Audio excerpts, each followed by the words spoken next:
Okay. So in the last unit, there are few keywords that is mentioned. One is on meta-heuristic model. What is that meta-heuristic model that we'll see, and also we'll see what is non-linear programming and how does it help. All right. We'll also touch upon this Markov's chain process, okay, and how does it work, what we can learn from it.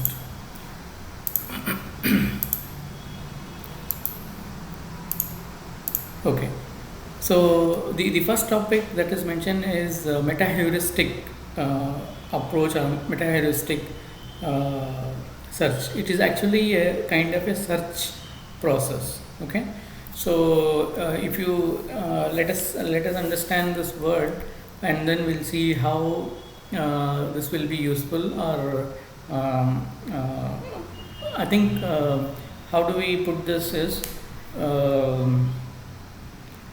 these are kind of a search searching techniques available and has been developed over a period of time. For example, let us assume how Google search works. Okay, so it is not not a simple programming, right? It is a very complex programming, and there are very sophisticated ways in which such operation is carried out, right?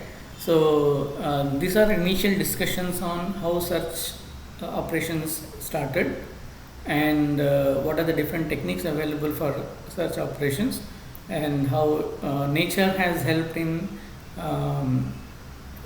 identifying or coming out with such operations.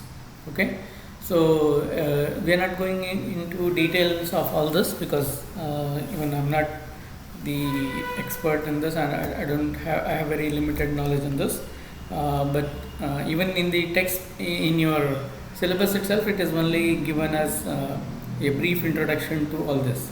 Okay, so we'll just touch only the theoretical aspect of what are these things, and we'll see how it can be used, how it is being used. Yeah.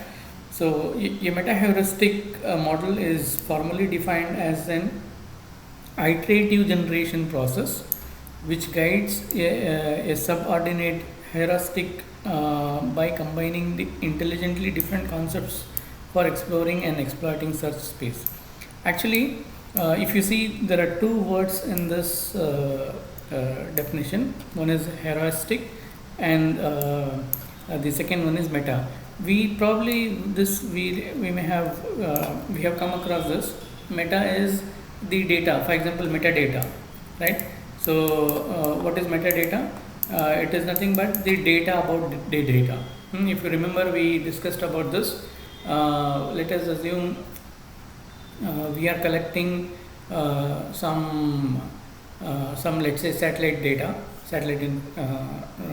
from some platform, and that satellite information before processing, we have some information about the data set. Okay, when was it taken, what is the cloud condition, what is the resolution, okay, so which place, what is the latitude, and which device is used for taking this satellite information, and so on and so forth. So this is not actually the data that is inside that image, but it is about the image. So it is about the image. So similarly here as well, in meta it is an abstraction from the concept. That means it does not say anything about or much about what the data contains inside, but it briefly tells about the structure or basic information about the data. Okay, so there are two things about here. One is the first part is about the abstraction. The second part is about to find. This is it. Heuristics is nothing but if you see the literature, it says to find. Okay, so to find, to do such operations through metadata. Okay, so using some abstract information that we provide. Okay, so how do we understand this? Maybe I can put it this way. When we do search, okay, let us assume we are searching about some, let us assume a paper, okay. So a paper on let's say application of statistics in construction management, something like that, okay. So these keywords may act as abstraction, okay. These keywords will help in doing this search operation, okay. And whatever we may get a number of list, okay. These are possible options, thousands of, when you do search operation and for any number, any word, you'll find that 150,000 search operations are found, 250,000 objects are found, something like that it will come, right. So it's like that. These are kind of abstract information that helps in identifying or finding out about a particular topic or about a particular object, okay. So meta heuristics is relatively new field, okay. These are actually if you see from 80s, it means around 40 years, okay. So that means after the computers came into picture and the advancements that we have in technology and the science, okay. So the search operation has been refined over a period of time. So possible because we can now afford a vast amount of computation technique. Why? That's what I was just explaining. So now we have computers. Now we have advanced tools and techniques through which search operations can be done. Okay, exhaustive, very complex search operations can be done. Okay. So and also these are all inspired from artificial intelligence and not on pure statistics or pure maths, rather by understanding through artificial intelligence. For example, let us say, how do we understand this artificial intelligence? I'll give you very simple example. I used to explain this AI like this. When we type mail, right, if you just type dear, it will, if you have already given email ID in the to column, to tab, it will automatically take that name, okay. This is one example for AI, okay. And whatever the recommendation that it gives, for example, let's say when you say that what is it, hope, just if you write hope, and then it will tell you, it will complete the sentence. It will indicate that, okay, are you trying to say this? Yeah. So this is not mathematics, okay. This is our intelligence systems that we have in hand.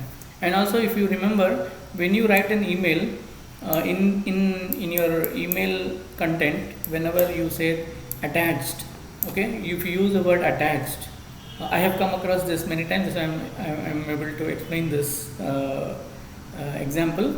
When I say so when I use the word attached, and if I forget to attach that file, when I press send, it automatically a prompt comes, okay.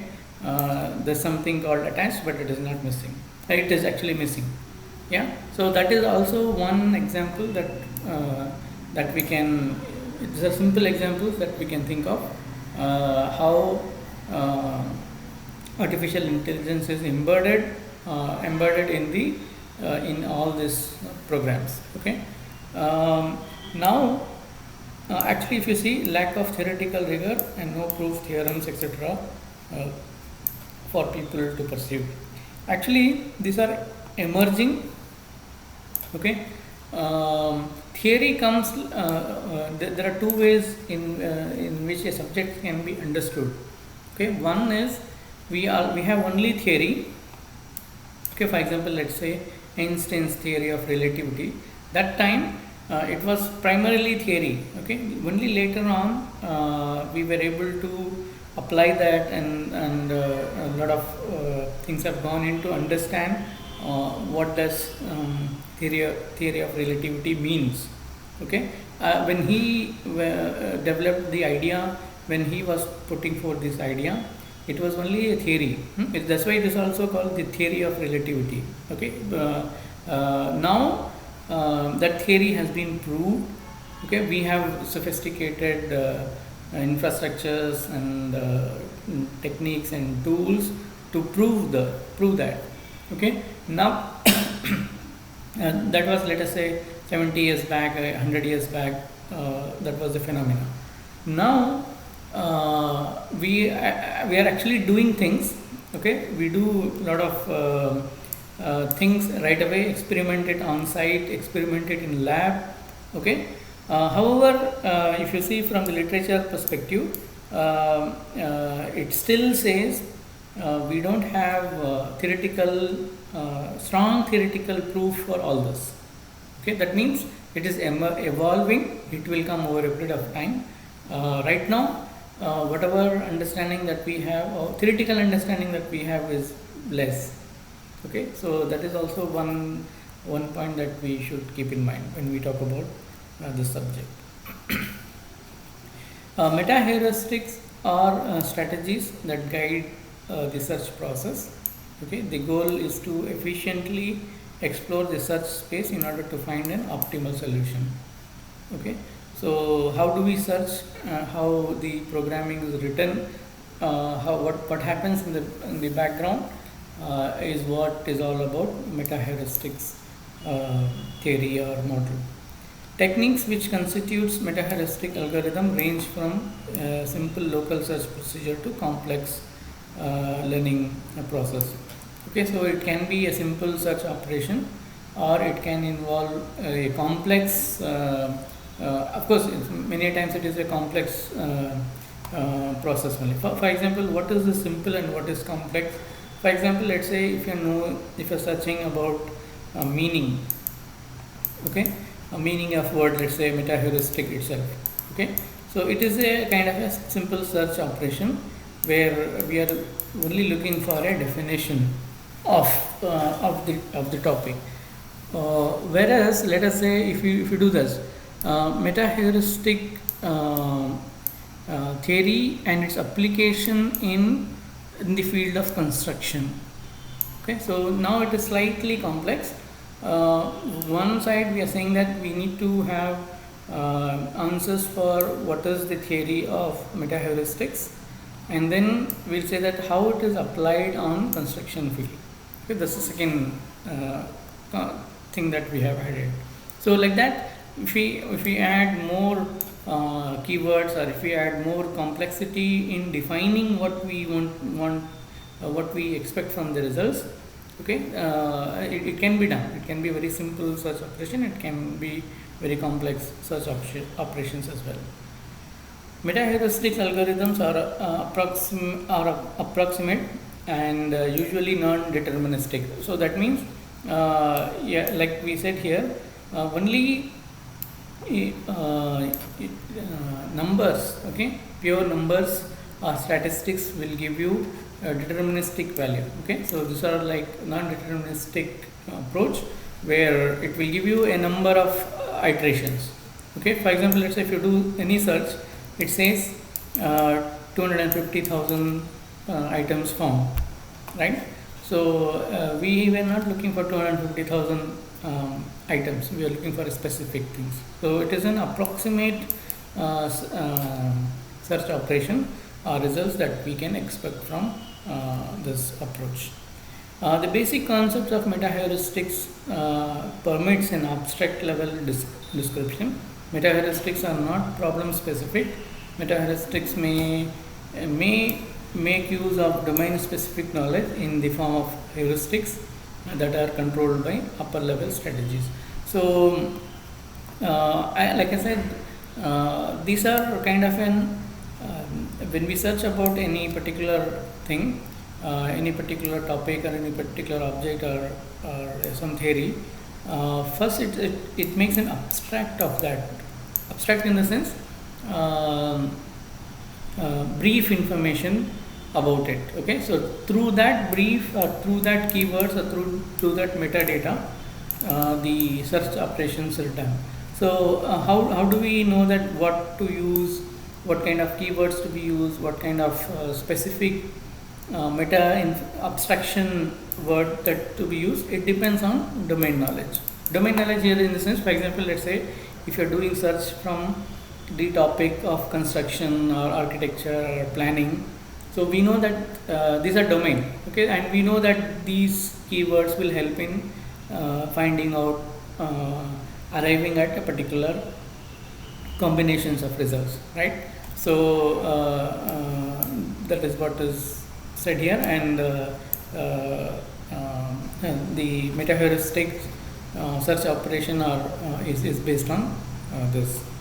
Okay, for example, let us say, let us consider the problem to find the best visit sequence or the route possible to serve 14 customers. Very without any defining any specific answers. Okay, how can I serve? Let us say there are 14 different companies are there in a city. Okay, and what are the possible ways in which I can reach 14 different locations? And if through mathematics, okay, if you just say, if you compute, okay, what is the permutations and combinations of 14, reaching out to 14 destinations. Mathematically, there could be a possibility of 88 billion solutions or 88 billion ways in which these 14 locations can be attained. Okay, so it is highly impossible for, humanly impossible for arriving at some solutions. No? Okay, from this, how do you come to know that, how do we arrive at this 14 number, 14 best optimal solutions? Okay, so that's why the computers, the use of technology come into picture, where it helps in narrowing down to a specific solutions. Okay, so it can be actually meta-heuristics theory can be applied or understood from 2 or 3 ways. Okay, for example, let's say this search operation. Okay, I think we can use a synonymous word like search, okay, to understand this meta-heuristic theory, right? So the search operation can be through inspiration. What do you mean by inspiration? Based on algorithms, based on inspirations. If we understand nature, okay, and then understand that pattern, okay, and through that pattern, the search operation has been evolved. For example, let's say using nature, genetic algorithm, okay, is one algorithm that has been developed by understanding nature, okay, through nature. Another example can be ant colonization optimization. Okay, there have been many studies done on how ant starts colonizing a place. Okay, what is it a random route that they take, or is there a randomness in that, or it is very what do you say, well informed decision? Okay, so through understanding this, through understanding nature, okay, these algorithms have been developed. Search algorithms have been developed.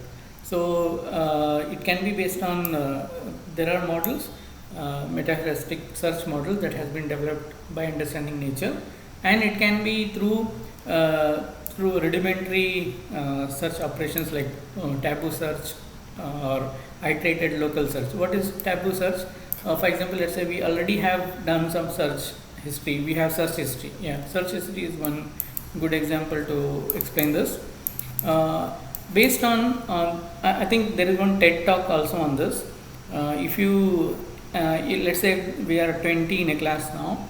If I ask, okay, let us all search about farmers protest.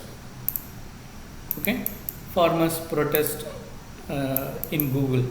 Okay, and by logging in, okay, by logging, let us assume that we have logged in using Chrome or Gmail, and that is there. And if you do this farmers protest search, based on my search history, based on my interest, what I see in my websites, or how much time I spend on what aspects of content that is available. For example, let's say I spend a lot of time in understanding the politics, or if I spend more time in entertainment, or if I spend more time in understanding, let's say some other educational purpose. Okay, aspects of this is what I spend. Okay, most of the time I spend on education, or I spend time in the web on entertainment, or I spend most of the time searching about politics. Okay, so based on these historical search operation, the results of farmer protest will come out. Okay, so when I do a search, and when all 20 of us do search together, the result will not be the same. Okay, the result will not be the same. Actually, there's one TED talk. Maybe let's see if I can able to share it with you after the lecture. Okay, so in fact we can ourselves can test. Okay, so maybe let's see if that is true in our case as well. So what he does is he asks for a specific name. Okay, let it like this. Okay, or any topic. So if he asks live audiences to do a Google search on a particular keyword. Okay, and share that screen that you see on the first page. Okay, so that first page ideally should be same for all, right? When you do search operation, the result, let us say it shows 1000 items are available.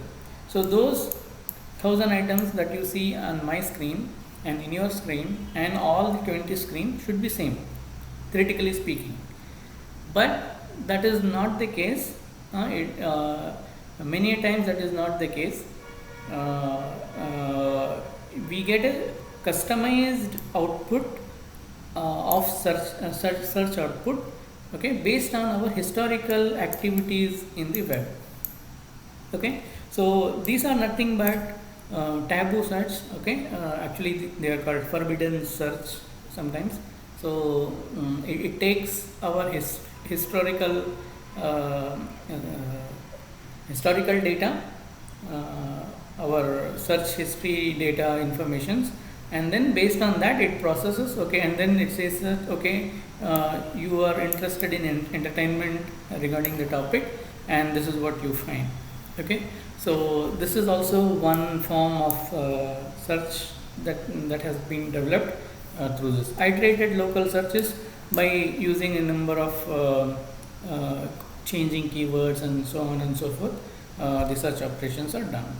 This is the first method that has been evolved under meta-heuristic approach. The second one is based on whether objective changes along the algorithm execution. For example, let's say if our search is very static, if you want to know about specific thing, okay, so it is not changing after that. How do we understand this? Let us say we are still okay. Now let me change example. We had a new case here in Elluru near Vijayawada, where 300 people, more than 300 people suddenly got ill, and there was some local issue pertaining to that, and in fact one person has lost life as well. Now if I do a search operation on that, let us say, how do we search? Maybe let's say Elluru case something. Okay, so if I do that, maybe I may get some results out of this. Okay, and if you want to know what is the cause, I want to know Elluru case and the cause of it. Okay, so I'm just restricting, okay, cause and the case related to Elluru fever. Okay, so here my objective has not changed. Okay, I just still want to know what causes these fever. Okay, how these 300 people got infected, what was the reason for it. Okay, so this is static search approach. This is one way. It can be dynamic approach as well. Okay, so for example, let's say the same case, I went and I saw that the cause is that's what they said, lead and mercury leakage. Okay, lead and mercury leakage that I found. Now after finding out that, okay, the initial cause of seems to be like lead and mercury leakage, then I go there and go further and read little bit about mercury and lead leakage case. Okay, and from there I am trying to understand how others have understood that process where similar such situations has occurred. Okay, so after this one stage, I have modified my objective. I'm no longer looking for what causes, and then from there I moved on to find out where such cases has occurred and how they have treated. Okay, so the objective is dynamic. I'm changing my objective. I'm changing my intent of search operation. Okay, and I go on digging new things. Okay, and this is one of the most problematic, I would say, algorithm approach that many of the social media has adapted. Okay, so when we spend some time, let's say on Facebook or in any other platform, so maybe let's say in the beginning somebody may have sent a link that, okay, this talk is good, TED talk is good. Okay, let us assume I'm sending one, let's say that you just watch this TED talk. So when you do that TED talk, and let's say after some 10 minutes, and if you scroll down, it shows some other video. Okay, there's another some interesting thing that has happened there. My objective was only till here. Now I see, when I scroll down, I see that, okay, there's somebody is cooking that looks interesting for me. So I go there and check, and then from there I check another video, okay, which says, okay, there's some funny videos there. From there I go on. I actually, if you see, after 1 hour you went to see something, but now if you realize that you are doing something else. Okay, and it is not random. Okay, and this is also one form of technique or one form of algorithm written to which are very dynamic. Okay, which it is not objective based search or objective based results, where it will lead to many other things which you may require or you may not require. Okay, and if whatever I have understood a little bit about this programming in the sense, the way in which things have been done, I would say that these are kind of a problematic options that we have developed. Okay, it is there. Okay, we end up spending a lot of time in doing things which is not required for us. And technically speaking, the algorithm used is dynamic algorithm from the subject perspective. Okay, that's the second one, where you have objective or non-objective based search operation. The third one is based on they remember utilize the future or their search history. Okay, like I said, it can be using pre historical data. Okay, so his search history, using your search history, we may get more specific results as well. Okay, for example, let's say we have been spending time on TED talks many times, and if you scroll down, you will see another TED talk. Okay, probably you may not see some other video or some other information that you would like to, that is offered to you. Okay, so maybe if you actually observe, there will be a change. Maybe let's say after 3 or 4 such items, there will be small change. Let's say you have spent some time on game, so you may get something on that. Okay, so these are possible, and this is how the background for that is the search operations, the search algorithm that takes and gives us the results. Yeah, this is using memory, and sometimes it may be memoryless thing also. It can be random. Okay, it can be random output as well. There are 3 things that is put it under 3 things. This has been put. One is non-linear programming. There is GRASP, and there is something called simulated annealing. We will see what is this in a while. Then the 4th type can be based on whether they use multiple types of neighborhoods or direction of search. Okay, one neighborhood or multiple neighborhood. Okay, one dimensional approach, or it is a multi-dimensional approach. Okay, yeah, I think I have some examples to explain this, where well, let us say if we are searching for a specific thing within a confined boundary. Okay, so this is our confined neighborhood, and we are looking for specific answers within this.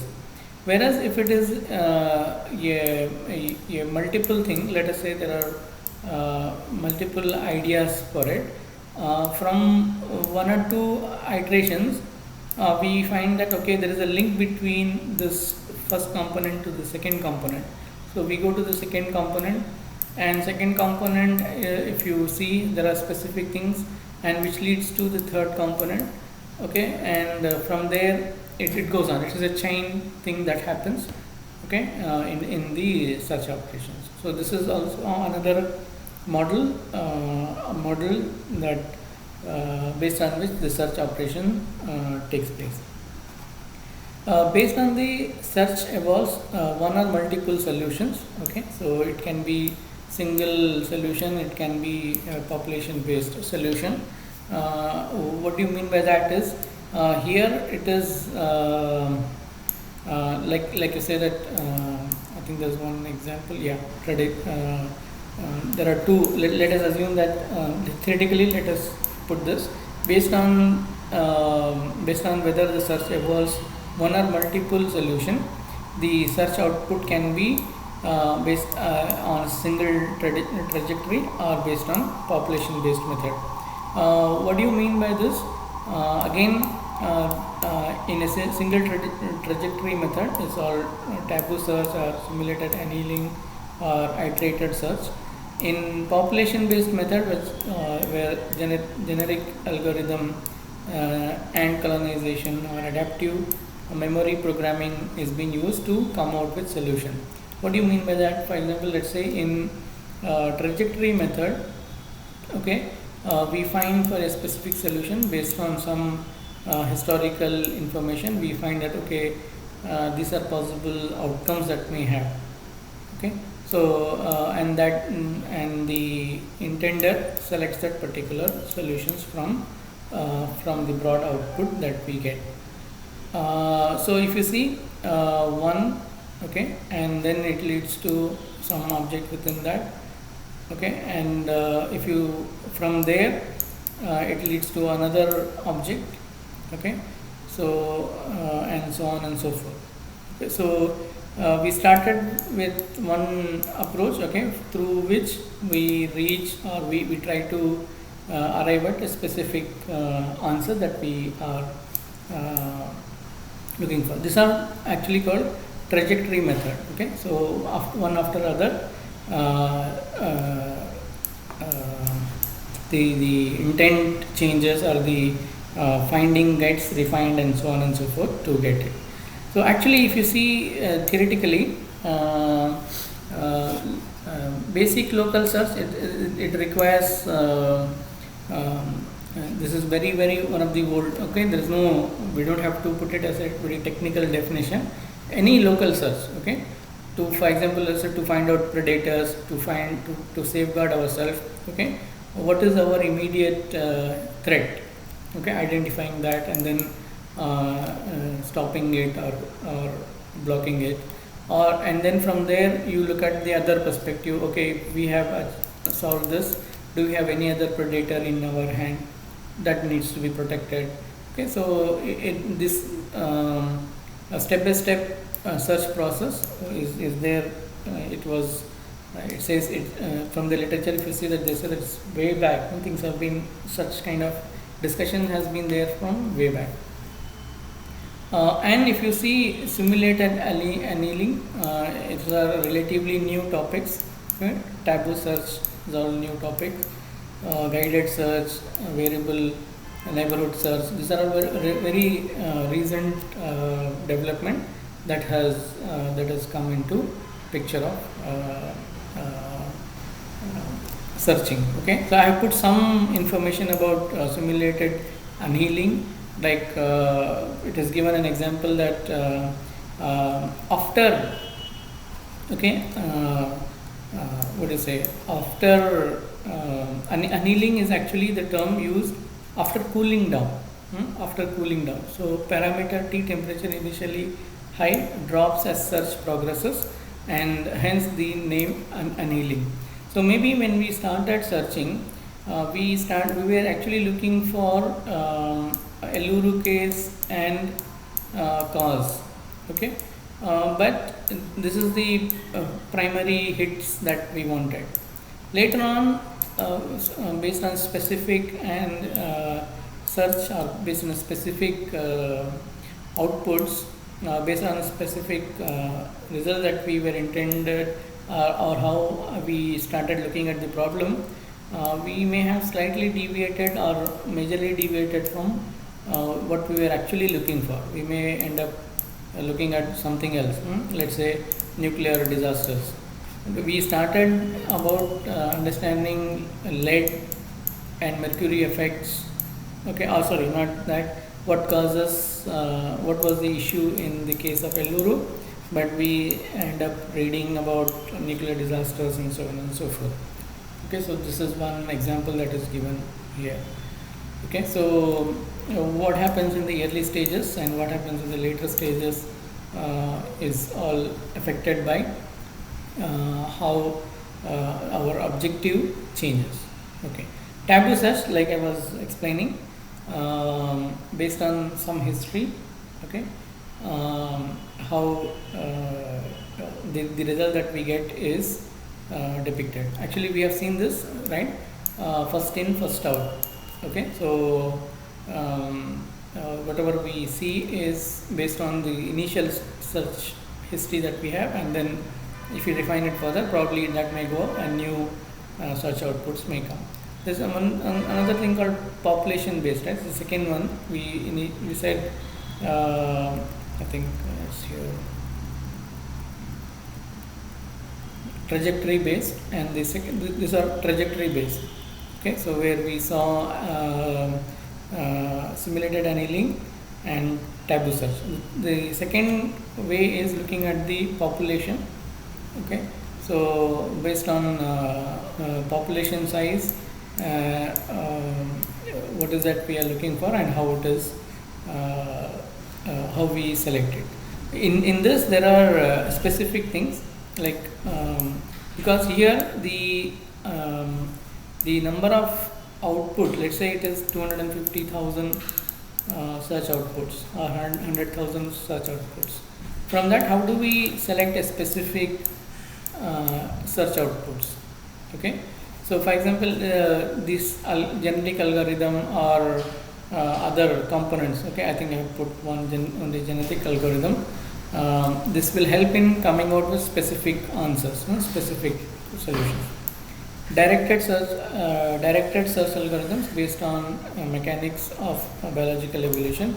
It was developed by John Holland from University of Michigan.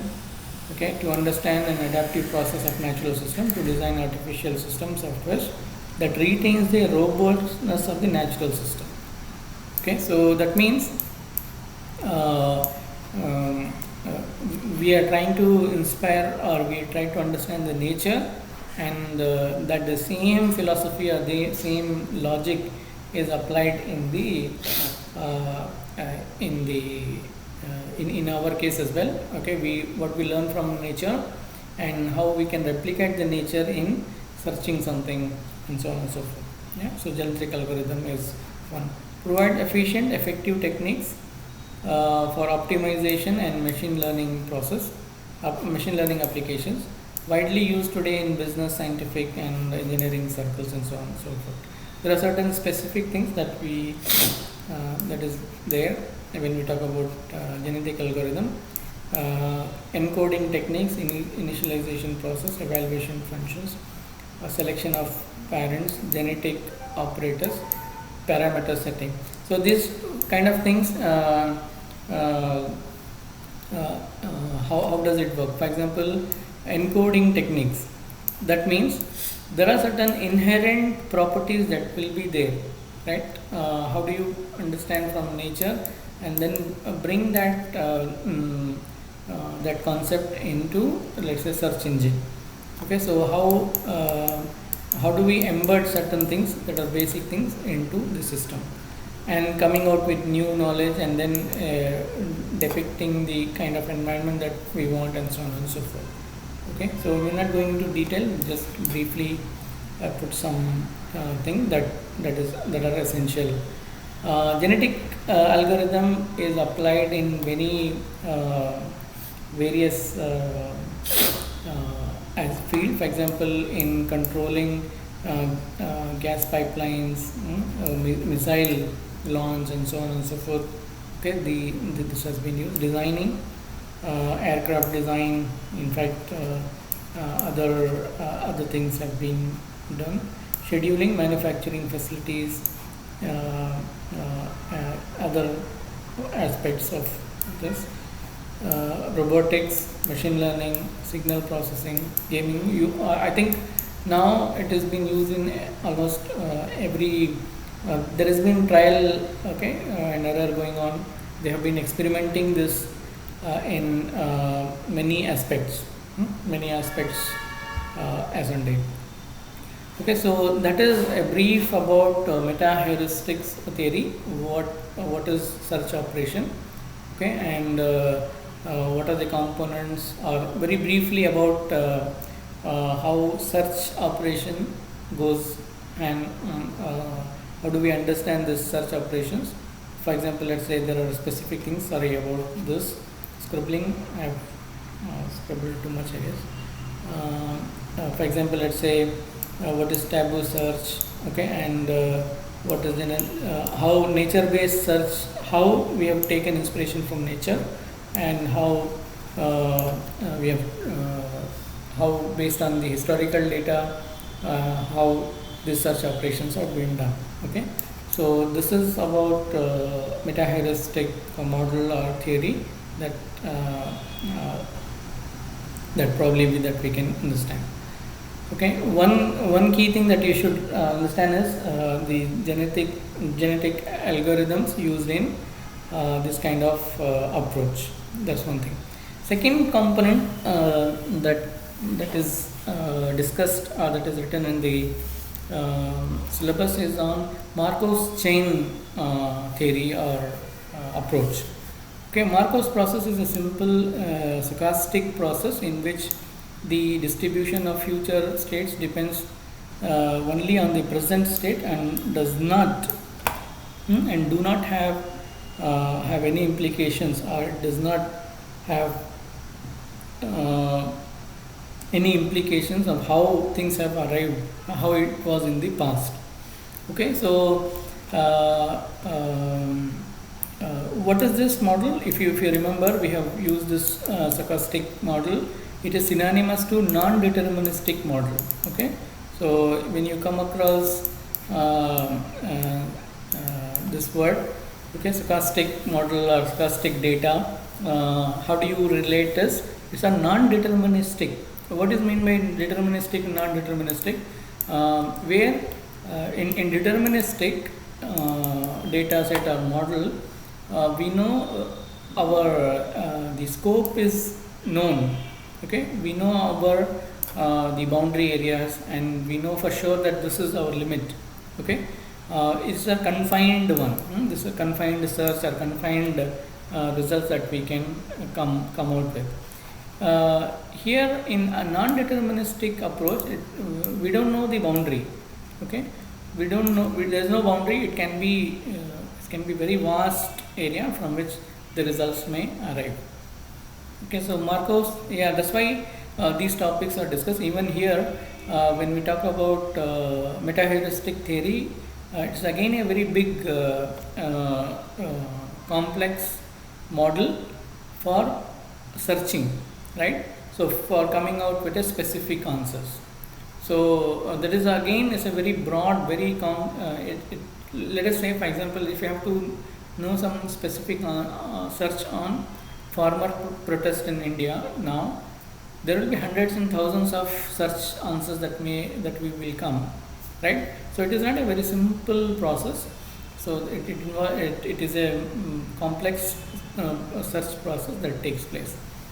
Where again it is undeterministic. Okay, so open-ended. We don't know the limits unless we define as a intender. If we define specific keywords and so on and so forth, the search can be restrained. Otherwise, it is open-ended. It's very broad. Similarly, another method, another robustic method that is discussed is on Markov's chain. Okay, so from one phenomena, from one aspect, how the next stage can be understood. Okay, that's why it is said Markov's process is a simple stochastic process in which the distribution of future states depends only on present state. From present condition, how things the future will be. Okay, many systems in the real world have property that given present state, the past state have no influence on the future. Okay, so based on present conditions, based on the present thing, how the future things can be understood. I'll give you an example. So probably that will clarify what do you mean by this present and present state and past state. How do we understand that? Let us understand from an example. In a simple word, Markov's model can be viewed as a probabilistic finite state engine. The state is changing over a period of time, but we have no way to determine the exact changes that occur. Okay, we are able to observe some fuzzy reflections on the change. Our objective is to determine the status of machine via possible observation. Okay, maybe let us see an example. Let's say the weather in Vijayawada for past let's say 26 days. Okay, so if we have to state, okay, these are past thing. Okay, it's all done. Things have been over. Okay, so if you have to write it in the form of states, what was the Vijayawada's weather in the past 20-25 days? So it's all this is state. It was hot on the first day and hot. It was hot throughout the last 25 days. Okay, let us assume. Using this, if you see, I want to know what is today's weather and what will be the weather of tomorrow. Okay, so is there any do we have any impact of this on today's weather and tomorrow's weather? Yes and no. Okay, but in Marco's chain, it says whatever has happened has happened. Okay, this will have less impact on tomorrow's weather condition or today's weather condition. Okay, so for example, let's say there's 95% chance that tomorrow it will be the same as hot as yesterday, or there's 5% chance that it will be raining. Okay, or let us assume it will be 20% chance that it will be hot, or there is 80% chance that it could be rain. Yeah, so the state will change. Okay, the state, these are dynamic functions. Okay, some of the things are dynamic functions, so it may change. So this is what it means here. If you see, the distribution of future states depends only on present state and not how it has arrived in this present state. So maybe for last 25 days it has been the condition has been hot. Maybe that doesn't mean that tomorrow also it is going to be the same. Okay, so this is probably one simple example through which it can be understood. It is also called a hidden model. Many times we don't have a direct observation of changes of the state, therefore we say that the model is hidden. However, we are still able to observe an estimation of state of change, and emission could be fuzzy. For example, you are isolated in a closed room during an experiment in a room. You have no direct observation of what is the weather condition outside. Okay, so every day an assistant delivers a meal for you once a day. The only way you could have a clue about the weather outside is by observing the way that assistant is dressing up. Okay, so this is one indication, one example of how we can understand how the Markov chain works. Okay, so it is not about the direct observation of the situation. Okay, so it is an indirectly we are trying to understand certain phenomena and then trying to come out with some specific answers. Okay, for example, a set of states over time denoted by states. We have seen this in the case of Vijayawada about last 26 days and so on and so forth, how things have been.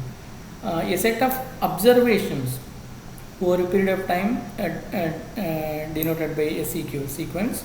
For example, in the room you might observe that the assistant was wearing a regular coat, or he was wearing a raincoat, or he was carrying an umbrella. Okay, so based on this observation, we make a judgment, we make an assessment of the state, actual state conditions. Okay, so this is actually called the transition state, where it is actually based on these assumptions, based on this observation, we say that okay, there could be a chance of rain, or this could be a chance. We comment on the existing state based on certain other observations. Here in this case, how that particular person is dressed, and so on and so forth. So we comment on certain phenomena. Okay, certain phenomena based on the symptoms and based on the observations we see. Okay, we don't we comment on this the overall phenomena based on these symptoms. Okay, so that's why the model is also called the hidden model.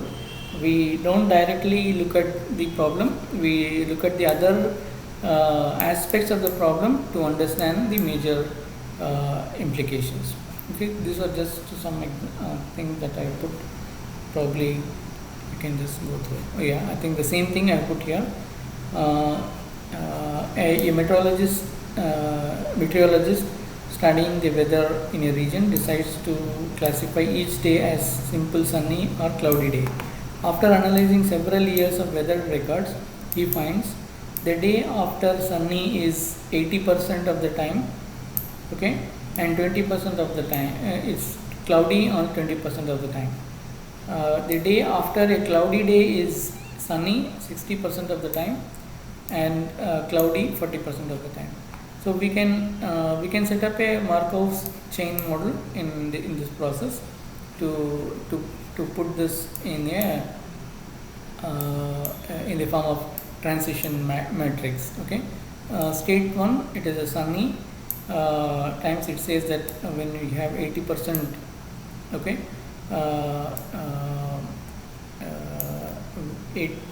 of the day after sunny is 80% of the time. It's 20%, we may, there's a chance that we may have a cloudy day. Okay, and the same process, if we have the day after a cloudy the day after a cloudy day is sunny 60% of the time. Okay, so there is a kind of a link that is created, and a matrix is developed, okay, to depict how things will work. I'll give you another example. Let's say there is a tool called system dynamics. System dynamics. Okay, so system dynamics also is one of the powerful mathematical tool for understanding the chained reactions. Okay, for example, let us say if we are trying to estimate population, okay, project population. Let us say we are trying to project population of a town. Okay, so the population of the town is influenced by birth rate, okay, death rate, in migration, out migration. Okay, so in migration, out migration, birth rate, death rate. Okay, so and for example, if you see separately, in migration, out migration, birth rate and death rate. In migration may be influenced by, let's say, having new opportunities in the town. Okay, so it is not independent variable. It is dependent on let's say some industrial activity takes place. Probably if that happens, more in migration may take place, or the reverse of it. Okay, there is no economic opportunity here, there's no medical opportunity here, the infrastructure is not that good. Okay, the city or the place may experience out migration. People will leave out of that place. For example, villages is a prime example for that. In migration, cities are good examples for that. Birth rate and death rate. Birth rate, let's say if we have good sophisticated infrastructure, health infrastructure, okay, and people have access to good health services, okay, and if that is the case, and also have good food supply and the access to quality food, okay, so the birth rate will increase, or the life expectancy will increase, okay, and so on and so forth.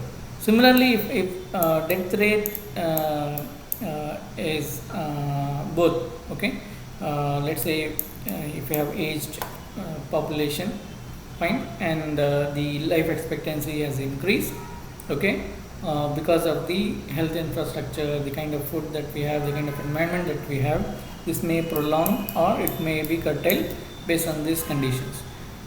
But is that a simple process to find out X number will increase? It is not a very simple process. Okay, so we can say today the population is 10,000, and maybe after 10 years it will be 15,000. Okay, this may be very rough estimate, may be true, but it is not as simple as we understand. Okay, so there is a lot of other parameters that influences increase or decrease in number of population. Okay, so these are nothing but can be very well understood through this Markov's chain process. Application, it can be applied queuing theory, Markov chains are the basis for analytical treatment of queues. Examples: optimization of telecommunication performance, speech recognition, modeling DNA, multiple sequence of food, flood predictions, and so on and so forth. Okay, I think the second aspect that we have discussed is how one component linkages between one component and other component can be understood. Third and last component that I have just put theoretical aspect is on non-linear programming. We have seen linear programming. We saw in the first thing simple linear programming, and then we saw we also said that how linear programming can be linked with computers, okay, and then complex process can be understood. Okay, so non-linear programming means what do we understand? The approach is linear in case of the first case. Non-linear means the approach is not straight. Okay, we have to go through many other ways, many other directions to come out with a particular answer. Okay, problem that fits the general linear program format but contains non-linear functions are termed as non-linear programming. Solution methods are more complex than linear programming method. Determining an optimal solution is often difficult, if not impossible, in non-linear programming. Okay, a non-linear programming, a non-linear program containing one or more constraints becomes a constraint optimization model or non-linear programming model. A non-linear programming model has the same general form as the linear programming model, except that objective functions and the constraints are non-linear.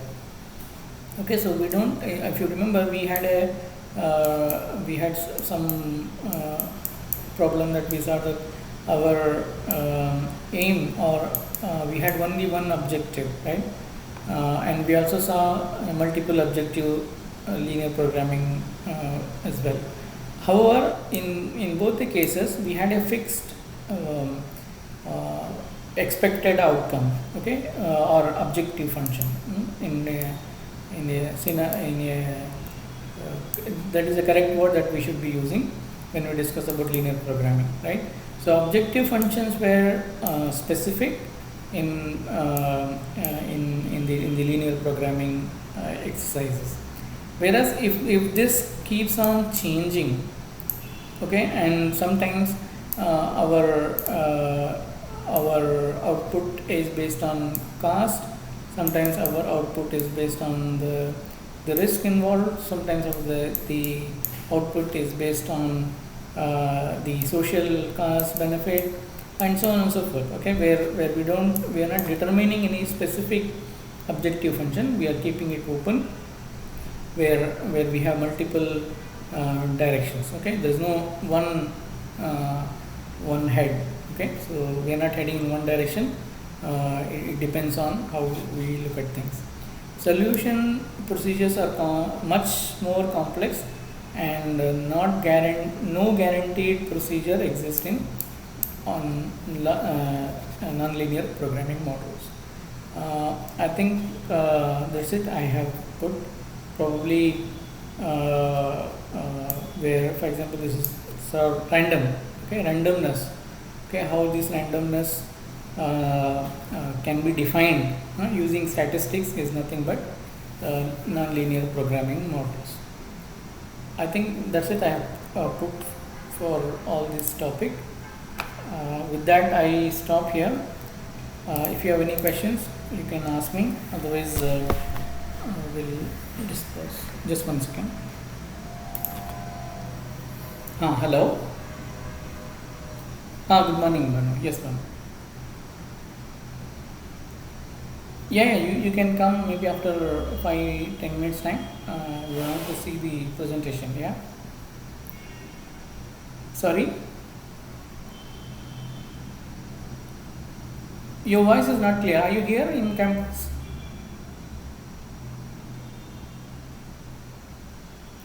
Yeah. Please come. You're not here, is it? Campus में नहीं है? Okay, fine. Okay. Yeah. Okay, right. Okay.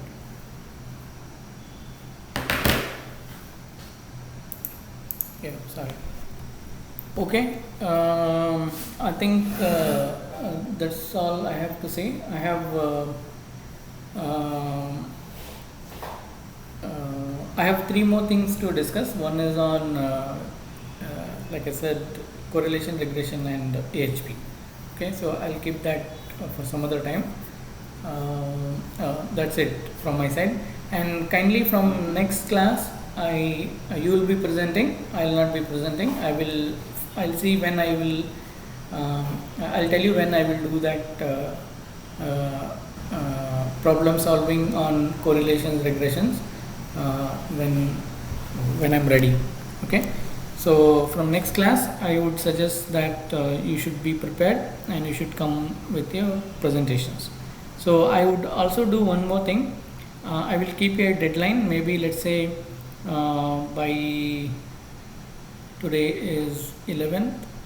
So next class we have on 18th. So I'll put 17 as a deadline. Okay. So by the time you should be finishing all your work and keep the PPTs ready. And on 18th we should go through. I think we may have 3 more classes, not more than that. So at least 2 classes we need, I guess, if I'm not wrong, 3 classes to go through your presentations, and 1 class I need for discussing about the left out things that is pending from my side. Okay, is that all right for everyone?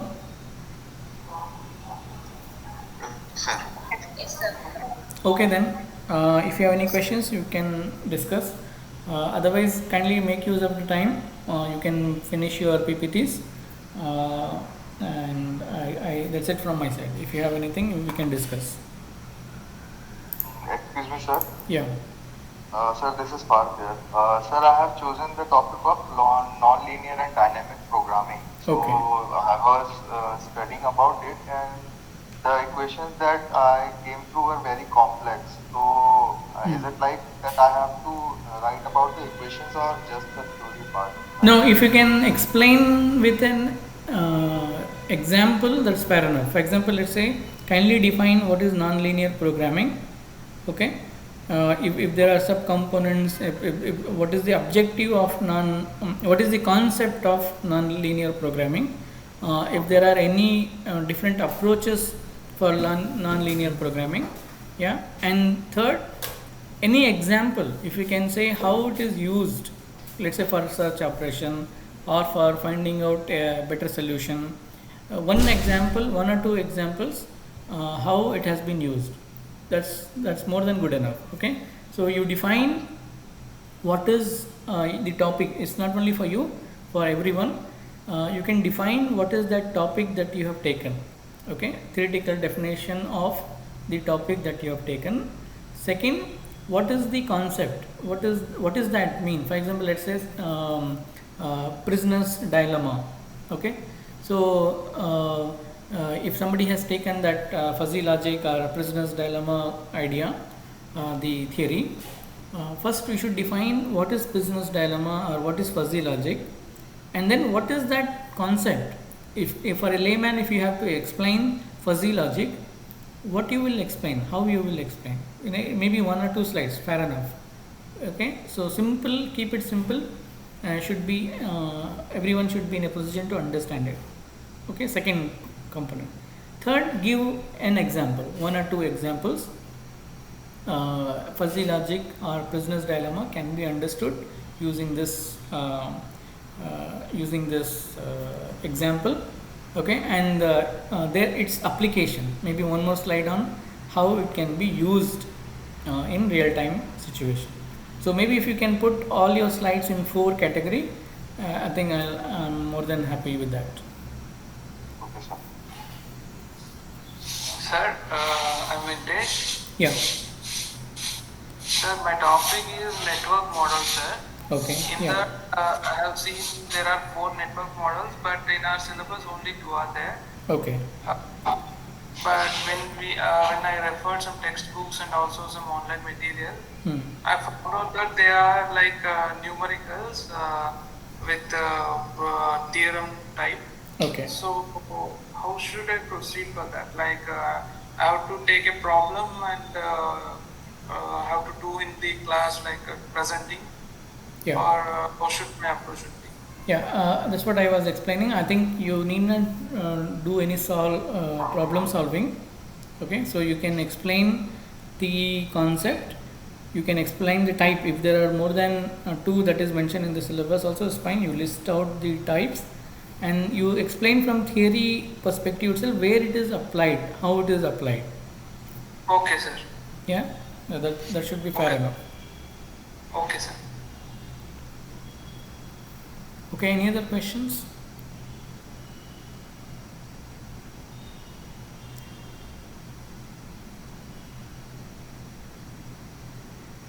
Okay, if there are no questions, I think we can close it for the day. I will take the attendance and then with that we stop. So today is 11. Let me